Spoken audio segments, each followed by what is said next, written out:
Olá, boa noite, bem-vindos ao Melhor e Mais Justo, espaço para a gente pensar temas importantes para o país, ajudando a qualificar o debate e procurando saídas para a política, para a economia, várias questões que tocam diretamente a nossa vida individual e coletiva.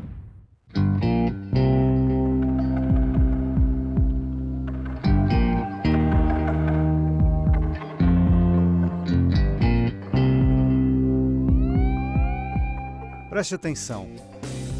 O que é? Ela é ativa ou passiva, anda sorrateiramente entre todos os setores e camadas sociais, pode estar nas relações das empresas com o governo, nas ONGs e entre as pessoas em geral. Pode acontecer em licitação de obras públicas, numa blitz policial, no financiamento de campanha política, na porta da balada, na negociação de contratos entre empresas privadas, até no judiciário acontece. Obrigatoriamente envolve, no mínimo, duas pessoas, vantagens e dinheiro. Estão previstas punições administrativas e ou penais para quem a pratica. No dicionário, ela é sinônimo de putrefação, de fazer degenerar, de depravação. Se você ainda não adivinhou, estamos falando da corrupção. Este é o tema do debate que começa agora no Melhor e Mais Justo.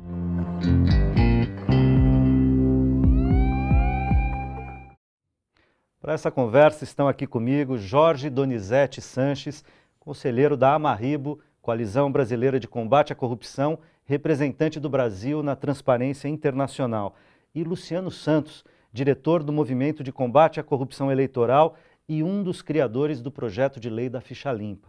Bem-vindos. Um mal de quase todas as sociedades. Desvia verba, suborna o poder, corrompe o bem comum. Um prejuízo enorme aos países e às populações.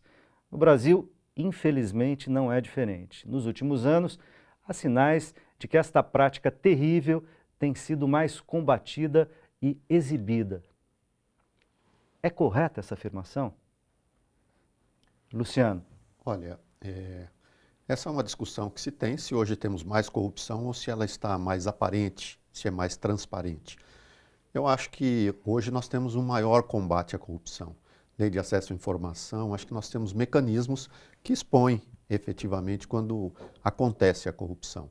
Então, acho que estamos tentando debelar esse problema e temos ferramentas para isso. Jorge.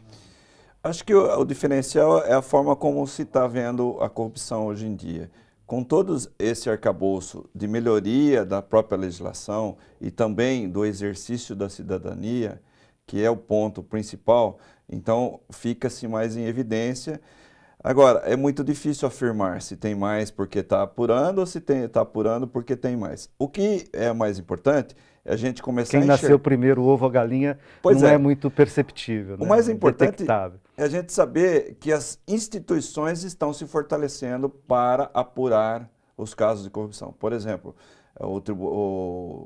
a Corregedoria Geral da União, que faz um trabalho brilhante.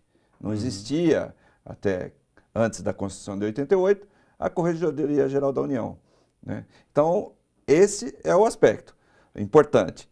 A sociedade se envolver, porque o exercício da democracia, ele depende desse exercício da cidadania. Ele depende das pessoas começarem a se envolver e participar mais. Deixa eu pegar um gancho quando você diz é importante que a sociedade se envolva e participe mais. Agora, isso também não implica uma volta para a própria sociedade, quer dizer, os seus próprios padrões morais, éticos, porque é muito comum a gente demonizar, e acho que tem que demonizar mesmo, a corrupção na coisa pública e etc., o dinheiro de todos nós, mas a sociedade às vezes é mais leniente com o que a gente poderia chamar de pequenas corrupções, né?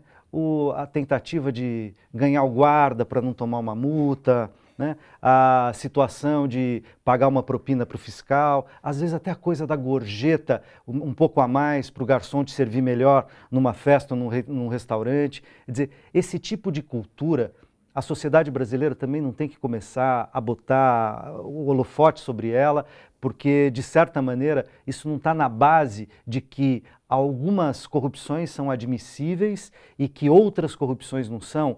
Isso, de certa maneira, não não gera um certo campo de hipocrisia no modo como a gente lida com a corrupção? Eu acho que Jorge. você tem razão, Luiz. Luciano. O próprio Jorge comentou sobre a CGU e a CGU fez, inclusive, um programa demonstrando isso, a importância que tem do cidadão e os exemplos que o cidadão podem dar. E cita exatamente esses casos, a corrupção do guarda de trânsito e pequenas coisas que são consideradas toleráveis, né? Uhum. É como se dependesse, o político rouba muito, então é corrupção, e o que comete pequenos delitos, então não seria uma coisa muito condenável. A gente já teve no Brasil, só para lembrar uma coisa que me ocorreu aqui, uma propaganda, né, feita por um ex-jogador craque de futebol, etc., exatamente. na época que era permitido fazer propaganda sobre cigarros, enfim, e era uma propaganda na qual ele dizia que eu quero levar vantagem em tudo. Levar vantagem em tudo, muitas vezes a ideia de que você faz pequenos subornos, pequenas propinas. Que ficou conhecida como a Lei de Gerson. A Lei de Gerson. Né? E é exatamente isso. Então as pessoas acabam sendo tolerantes com essas questões, mas não pensam que a corrupção sempre está no outro, né? Não pensam que se você quer fazer uma transformação, você tem que transformar a si mesmo, a sua casa. Então, o exemplo que você dá, então acho que isso a lógica importante. Que é o motor da corrupção está em todos nós, né? Se a gente não pensá-la também na gente, talvez a gente só, na verdade, não combata a corrupção, ou só combata a corrupção quando ela é um pecado do outro e não da gente mesmo. Dá para falar isso, Jorge? Sem dúvida, sem dúvida. Acho que a gente acaba sendo muito mais crítico com o poder público, com as outras pessoas, do que com a gente mesmo. Então, esse jeitinho brasileiro, essa criatividade que o brasileiro tem, se ela for usada com ética, ela é muito positiva. Mas se ela for usada para burlar esses pequenos delitos, como furar uma fila de banco, ou tirar essa vantagem da lei da vantagem, ela realmente se torna algo cultural sério, grave, porque distorce efetivamente a questão ética, a questão moral de você subornar. O suborno de um guarda é tão grave quanto o desvio de um recurso público, né? No entanto, as pessoas são mais... elas aceitam com mais facilidade algo assim. Está errado. Não existe meio. Existe sim ou não. Não dá para estar meio... Como a mulher não pode estar meio grávida, também não dá para ser meio corrupto, né? Ou você está sendo corrupto ativo ou passivo, ou não está, ou não é, né? Porque é um fato. Se você furou a fila, você praticou um ato que está prejudicando os demais. Se você subornou um guarda, você está levando vantagem. Está levando vantagem indevida.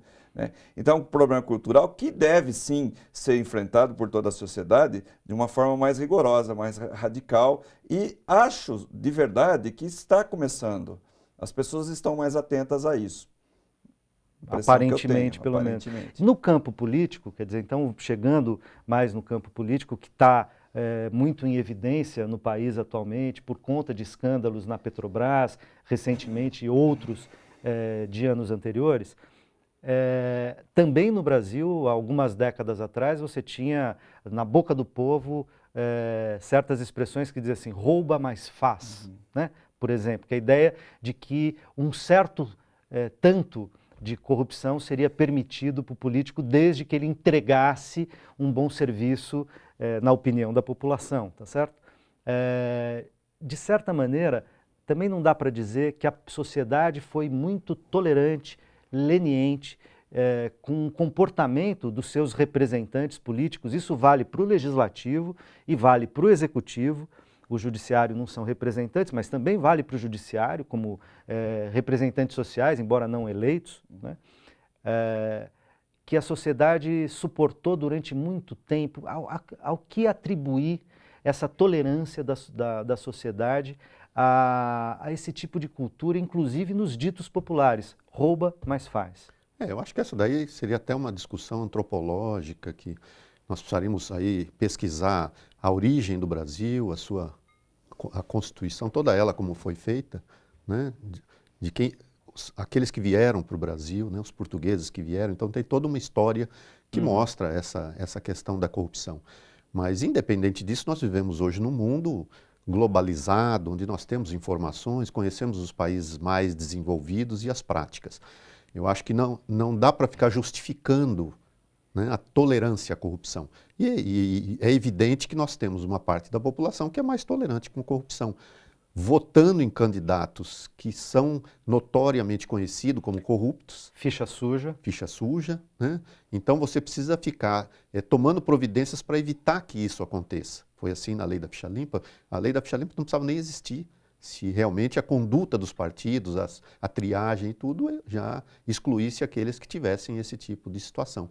Mas não é assim que acontece. Então eu acho que a construção, até cultural, ela se dá nesse sentido de bons exemplos de pessoas que praticam moralidade, probidade e que também sejam éticas.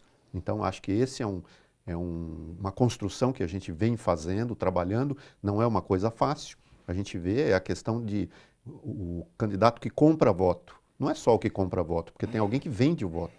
Claro. Né? O crime é dos dois lados. Então, existe essa cultura mesmo, que é essa questão de levar vantagem. Bom, todo mundo está levando vantagem, então eu também preciso ganhar alguma coisa. Né? Esquece-se de que isso efetivamente traz prejuízos para a comunidade inteira. Quando você tem desvios de recursos, você está prejudicando a área da saúde, da educação e de um povo inteiro. Porque aquele que tem muito não sofre tanto, mas o que menos tem vai sofrer a falta. E o problema não é falta de dinheiro, exatamente. É por onde o dinheiro circula e para onde ele vai. E os desvios que acontecem e que acabam prejudicando toda a nação, e especialmente os que mais necessitam. Jorge, em relação a isso, o que você pensa? Eu penso que está começando a ter um pouco de mudança no pensamento social. Por exemplo, a lei da ficha limpa. Durante mais de 1 ano e meio se colheu assinaturas. Depois houve uma pressão popular e o Congresso aprovou.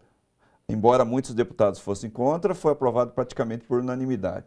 E aí, pegava mal, né, não aprovar, né? Pois Chegou num ponto que está começando a ter, os políticos estão começando a ter essa preocupação, né, de se preocupar com a opinião popular da população. E aí foi-se a discussão ao Supremo Tribunal Federal. Ficou lá também mais 1 ano discutindo. Então, foi pedagogicamente muito salutar isso, porque nós ficamos um período de mais de 2 anos debatendo, e era assunto de corriqueiro, de bar, tanto na alta sociedade quanto nas pessoas mais simples, no trabalho, debatiam aquele tema. Né? Então, eu acho que as coisas estão começando, pelo menos, está sendo levado ao debate público. E isso é altamente positivo. Outro exemplo é o julgamento do Mensalão, que foi transmitido ao vivo. Então, todas as pessoas acompanharam e sabiam o que estava acontecendo. Né? Agora, nós temos uma série de problemas. E um dos que eu levanto aqui é a sensação de impunidade que a sociedade tem. Bem. A questão da impunidade é um problema sério, né, no combate à corrupção. Mas esses 2 exemplos deram à sociedade um alento de dizer o seguinte: opa, peraí, tem jeito sim, tem como nós mudarmos. Veja só, o pessoal foi para as ruas, colheu assinaturas e aprovou o projeto da ficha limpa, que já expurgou mais de milhares de candidaturas na eleição de vereadores e prefeito e depois na eleição de deputado também. Então, assim, porque um dos grandes problemas da corrupção, Tuto, ela dá a sensação para a população e ao longo de tantos anos de que eu não tenho o que fazer. Não tem jeito, né? Ela assim mesmo, essa naturalização, né? Ela é tão nefasta que ela coloca no coletivo social a certeza de que ele não tem o que fazer. Ela ataca a autoestima coletiva no sentido de que eu não posso e não tenho como fazer. Nesse aspecto, os últimos acontecimentos de julho de 2013, a questão do mensalão, a questão da ficha limpa e outros projetos que a sociedade pressionou e foi aprovado, nós temos que lembrar que naquela período de 2013, vários projetos foram aprovados no Congresso por pressão popular. E outros, como a PEC 37, que tiraria poderes do Ministério Público, não foram avante por conta da pressão popular. Então, esse é o mecanismo, esse é o caminho. E dessa forma que tem que ser feito. Democracia é assim, com a participação da sociedade, com a participação popular. E deixando de ter aquele comodismo e aquele conformismo que, infelizmente, nós tivemos até por por esses anos todos, por uma questão, como o doutor Luciano falou, antropológica enfim. O brasileiro cordial. É. Luciano, a questão da impunidade. Então, o Jorge estava comentando e eu estava aqui pensando que essa questão da impunidade é uma questão séria. E você comentou sobre o judiciário. Eu acho que a população consegue acessar o legislativo, fazer uma fiscalização, um certo controle, e do executivo também. Agora, o judiciário é uma caixa preta, onde a gente não tem acesso, nomeação de juiz, o juiz, quando ele tem algum desvio, algum problema, o castigo é a aposentadoria compulsória. Então, eu acho que essa questão do judiciário também é uma questão séria, que a sociedade também precisa se apropriar, precisa conhecer melhor e trabalhar, nomeação de ministros do STF, né, os tribunais superiores e tudo. Eu acho que isso tinha que ter uma participação maior da sociedade. Então, eu acho que a questão da impunidade, ela também tem que ser acompanhada, porque você consegue aprovar projetos de lei, mesmo da ficha limpa, que é um exemplo. A gente consegue aprovar uma lei que altera profundamente o sistema e que vai afastar candidatos que tenham condenação. Mas ele precisa ter a condenação. Então a gente está fazendo um trabalho enorme junto aos tribunais para que os processos possam andar e que esses políticos possam ter Porque também os tempos dos processos no Brasil são muito longos. Né? Então isso acaba trazendo esse sentimento de impunidade que é muito. O que a gente não deve ruim. Confundir com qualquer limitação à ampla defesa, com direito ao contraditório, etc. Quer dizer, garantido o Estado de Direito e a ampla defesa, mas a gente pode fazer ampla defesa em processos. E tanto é que a gente viu em processos recentes que, quando quer ser mais ágil, consegue ser. Sem dúvida. Né? Inclusive criando câmaras especiais para julgar esses casos. Uma das propostas da Marribo era essa, que o Tribunal de Justiça de São Paulo e os outros tribunais criassem câmaras especiais para julgar com mais rapidez aquele crime de corrupção ou improbidade administrativa. Porque para o inocente também é importante que seja julgado rápido. Claro, e para a sociedade senão o inocente fica sangrando socialmente como se fosse culpado durante muito tempo, né? Sob suspeita. Eu preciso fazer um rápido intervalo, mas daqui a pouquinho a gente volta discutindo quais são as reformas no Estado brasileiro que são necessárias no combate à corrupção. Até já!